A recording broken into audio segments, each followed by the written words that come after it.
Hello दोस्तों, तो आज की वीडियो में हम बात करने वाले हैं पवन सिंह के उस गाने के बारे में जो कि कुछ दिन पहले उसको रिलीज़ किया गया था। और एक और चीज़ कि भोजपुरी के पवन सिंह जो कहे जाने वाले पावर स्टार हैं, वो आज की डेट में पूरा ट्रेंडिंग को जाम करके रखे हुए हैं। एक दो नहीं बल्कि तीन तीन चार चार गाना उनका ट्रेंडिंग सेक्शन में ट्रेंड कर रहा है।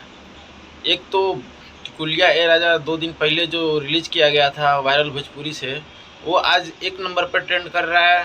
उसके बाद चापा हो धन, ये सब गाने जो भी हैं ये सब ट्रेंडिंग में पूरा गर्दा मचा रखे हैं। तो आप लोग समझ सकते हैं कि पावर स्टार पवन सिंह का क्या जलवा है। जो भी गाने आज की डेट में उनका आ रहा है वो सीधे ट्रेंडिंग में ट्रेंड कर रहा है।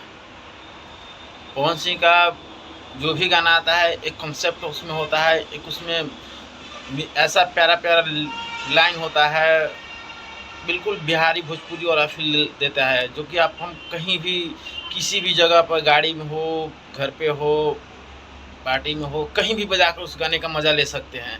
इस टाइप का पवन सिंह का गाना आता है। आप लोग का क्या राय है, आप लोग कमेंट करके बताइए। कमेंट बाकी ज़्यादा से ज़्यादा चैनल को सब्सक्राइब कीजिए।